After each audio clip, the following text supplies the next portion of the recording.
আমেরিকায় টিকটকের উপর নিষেধাজ্ঞা দিতে আনা একটি বিল অনুমোদন করেছে মার্কিন সিনেট। প্রেসিডেন্ট জো বাইডেন বিলটিতে স্বাক্ষর করলেই বিলটি পরিণত হবে আইনে। এর আওতায় আগামী 6 মাসের মধ্যে যুক্তরাষ্ট্রে শেয়ার বিক্রি করে দিতে হবে টিকটকের চীনা মালিক প্রতিষ্ঠান বাইটড্যান্সকে। এখন অপেক্ষা শুধু প্রেসিডেন্ট জো বাইডেনের স্বাক্ষরের।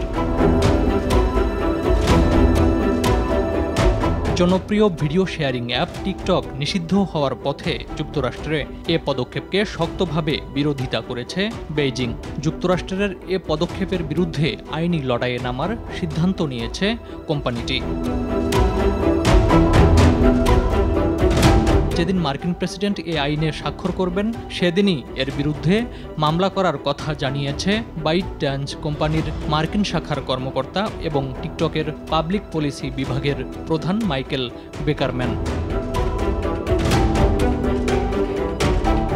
2016 সালে কন্টেন্ট শেয়ারিং অ্যাপ টিকটক বাজারে আনে চীনা কোম্পানি বাইটড্যান্স। বিশ্বজুড়ে অর্জন করে বিপুল জনপ্রিয়তা পায় মার্কিন সাধারণ জনগণের মধ্যেও। বিভিন্ন জরিপে দেখা গেছে যুক্তরাষ্ট্রে টিকটক ব্যবহারকারীদের অধিকাংশই তরুণ-তরুণী।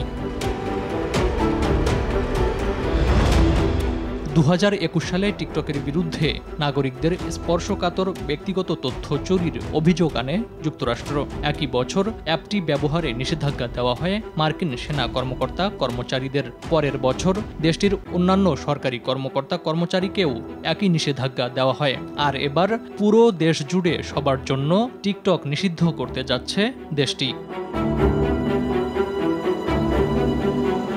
মার্কিন প্রশাসন টিকটকের বিরুদ্ধে তথ্য চুরির অভিযোগ আনলেও আন্তর্জাতিক রাজনীতি বিশ্লেষকদের কেউ বলেন যুক্তরাষ্ট্রে চীনা অ্যাপ টিকটকের ব্যাপক জনপ্রিয়তা ও গ্রহণযোগ্যতা দুশ্চিন্তার কারণ হয়ে দাঁড়িয়েছে মার্কিন রাজনীতিবিদ ও সামাজিক যোগাযোগ মাধ্যম কোম্পানিগুলোর জন্য। তারই জেরে টিকটক নিষিদ্ধকরণ আইন পাশ করতে যাচ্ছে দেশটি।